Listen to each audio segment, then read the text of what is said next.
Beaucoup réagir et on se pose beaucoup de questions. Oui, on croule sous les questions ce matin parce que comme à chaque fois, il y a besoin de précisions, notamment d'abord sur les restaurants et les bars. C'est Nicolas qui nous dit à Paris, on parle fermeture des bars mais pas des restaurants. À quel moment un bar devient un restaurant? Pourquoi séparer les deux? J'ai raccroché à l'instant tellement la question est compliquée.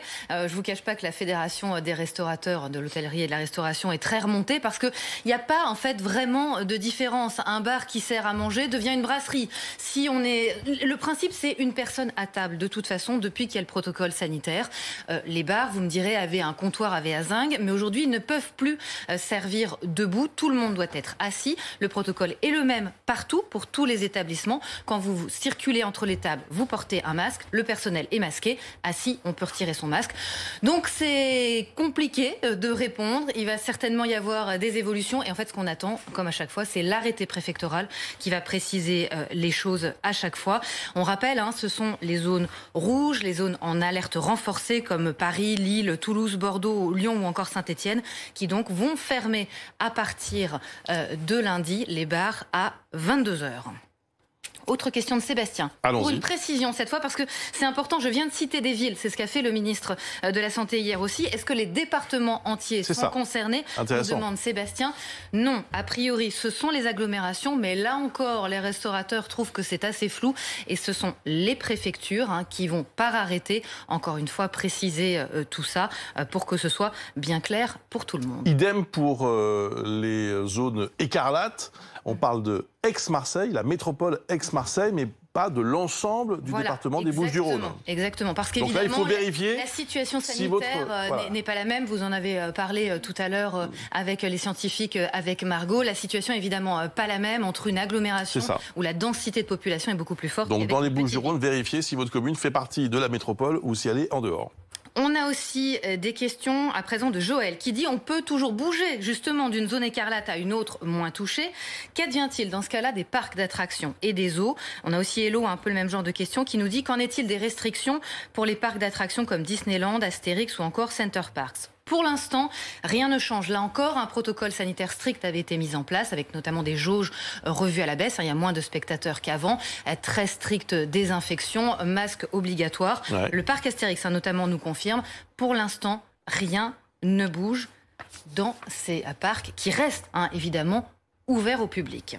Alors, d'autres questions sur les conséquences sanitaires. Alors là, on a appelé en renfort Jérôme Marty, médecin et président de l'Union française pour une médecine libre. Merci d'être avec nous. On a là aussi toute une rafale. On commence avec Didier et sa question. Croyez-vous qu'il y ait une différence entre 50 personnes dans un bus et 50 personnes dans un restaurant? Ça fait beaucoup parler, cette question, effectivement, des transports en commun.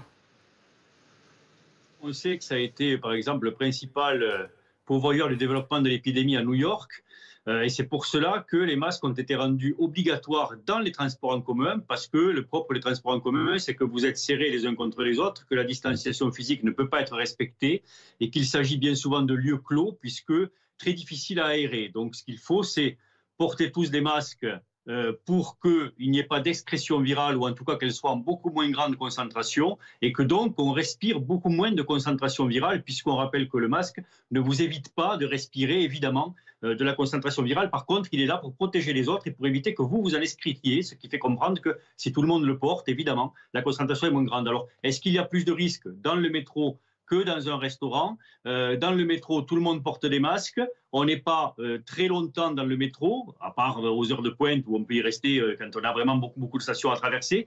Dans un restaurant, on n'a pas de masque puisqu'on mange. Logiquement, les distanciations sont organisées pour être respectées et on demande à ce que les salles soient extrêmement aérées de façon à éviter là aussi la concentration virale. Alors, je ne peux pas répondre si l'un est plus dangereux que l'autre. Si les mesures sont respectées, les deux sont en capacité de minorer quand même le danger. Question à présent de Déborah, justement, sur son port au quotidien. Écoutez. Tous les matins, j'oublie de prendre mon masque quand je pars de chez moi. Et je me demandais si le port du masque allait devenir ancré dans nos habitudes, même après la crise du Covid. Voilà, est-ce qu'on va le porter pour se protéger de la grippe? Est-ce qu'il va revenir régulièrement? On pourrait imaginer que quand on est en pleine épidémie de grippe, par exemple, on demande aux gens, mais sans obligation, de porter le masque pour éviter de diffuser l'épidémie. C'est des apprentissages de gestes de prévention qui sont en cours dans notre pays. Quand on est en pleine épidémie de gastro-entérite, dont on sait que c'est une infection manuportée qui se transmet donc par portage des mains, et quand on touche son voisin, par exemple, avec des mains souillées, on pourrait lancer une vaste campagne de lavage des mains pour rappeler les bons gestes. Alors on a présent Colette qui, elle, visiblement est inquiète quand elle fait ses courses. Pourquoi ne pas restreindre l'accès au supermarché à une seule personne par caddie? Je vois des familles entières qui viennent chercher une boîte de carottes râpées, nous dit-elle. Ça serait effectivement possible si l'on est en tension, et si on passe dans une zone territoriale où le virus circule beaucoup, on peut effectivement comprendre que l'on cherche à déconcentrer, c'est-à-dire avoir moins de personnes dans un même lieu clos en même temps. C'est une réflexion de bon sens, oui. Alors bon sens aussi, Juliette qui nous dit pourquoi le ministre de la Santé ne parle pas des cantines scolaires où les élèves, notamment du secondaire, sans tasse, sans distanciation et sans masque. C'est vrai qu'on ferme les restaurants des adultes. En revanche, les cantines, c'est open bar. Non, mais on a un vrai problème actuellement avec les écoles et avec les facultés. On sait qu'au niveau international, les écoles et les facultés sont des accélérateurs de l'épidémie. Et on a joué à demi, on est un peu au milieu du gué. On a pris des mesures qui sont bonnes dans les écoles. On les a pas pris on n'a pas pris de mesures suffisantes. Par exemple, on n'a pas donné de masque aux enfants de 6 ans. On n'a pas, à partir de 6 ans, de 6 à 11 ans, on n'a pas assez de moyens d'aération des pièces. On n'a pas déconcentré. On a des classes qui sont trop nombreuses, avec 35 élèves par classe. Et puis ce problème de la cantine que vous soulevez très justement, avec souvent des 200, 300, 400 personnes dans un réfectoire pendant plusieurs heures, serrées les uns contre les autres. Ça pose un gros problème. Je crois qu'il faut que l'on regarde comment on peut le lever, sans doute en alternant des cours en présentiel et des cours à distance, mais ça pose le problème de la garde des enfants. Alors il y a aussi le problème des universités. Angela qui nous écrit, Olivier Véran veut limiter les rassemblements à Paris. Très bien. Qu'en est-il pour les universités? Les amphis sont bondés. Est-ce cohérent? On a aussi Benjamin qui nous a envoyé une vidéo du centre d'examen de Villepinte, où il y a en ce moment notamment des épreuves de compta. Et c'est vrai que, à part le masque, on voit des milliers, là en l'occurrence 4000 personnes, qui s'entassent, qui se frôlent. Là aussi, on voit bien que c'est pas cohérent, et à terme, ce n'est pas tenable. Non, c'est totalement discordant. On a aussi des remontées terrain qui nous montrent ça. Alors, il y a des facs qui ont fait des choses quand même et qu'il faut saluer. Il y a des facs qui arrivent à vraiment avoir mis en place des protocoles qui sont respectés. Mais cette problématique de la concentration des étudiants, où vous avez parfois 700, 800 étudiants dans un amphithéâtre qui n'a aucun moyen d'aération. Alors certes, ils portent le masque, mais comme vous le dites, quand ils passent dans les parties communes, dans les escaliers, vous avez des centaines d'étudiants qui montent, des centaines qui descendent, ça se bouscule, c'est les uns contre les autres. Évidemment, la transmission se fait aussi par voie manuportée, donc on comprend qu'on va avoir très probablement des clusters importants dans les facultés. Oui. Et dernière question autour des autres pathologies, les conséquences à l'hôpital, mais aussi dans les laboratoires. On a André qui nous écrit « J'ai des analyses régulières à faire, aucun labo ne prend plus de rendez-vous.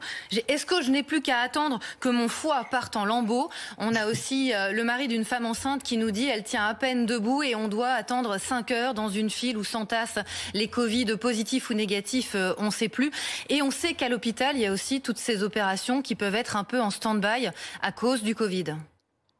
Il y a deux choses dans ce que vous dites. Il y a à la fois la problématique des labos dont on sait qu'ils sont embolisés aujourd'hui parce qu'on a laissé un petit peu tout le monde s'aller se tester sans ordonnance. Alors maintenant, on est en train de mettre une priorisation pour essayer véritablement de donner toutes ces possibilités aux gens qui sont soit porteurs de la maladie, soit qui ont été contacts, soit qui ont besoin du test pour une chimiothérapie ou autre, mais il faut effectivement aussi qu'on ait certainement des filières dégagées pour tous les gens qui ont besoin de biologie et qui sont porteurs des autres pathologies. Et de la même façon à l'hôpital, il ne faut pas que l'on re-rencontre ce qu'on a déjà rencontré dans la première vague, vous souvenez-vous, où on avait repoussé tout un tas d'hospitalisations, tout un tas de prises en charge, tout un tas de chirurgies pour des patients qui relevaient de soins pour des maladies graves ou des maladies chroniques et qui se sont retrouvés en perte de chance avec souvent des dommages collatéraux qui ont pu être dramatiques. Et c'est toute la problématique de cette deuxième vague. C'est que non seulement le virus est partout, mais en plus les lits sont occupés par des patients qui ont d'autres pathologies qu'on ne pourra pas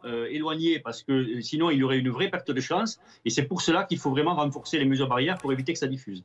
Merci beaucoup Jérôme Marty d'avoir été avec nous. Et stop Covid dans tout ça. Ça devrait nous aider, là. La fameuse application de tracing, comme on dit avec nous, Pauline Dumonteil.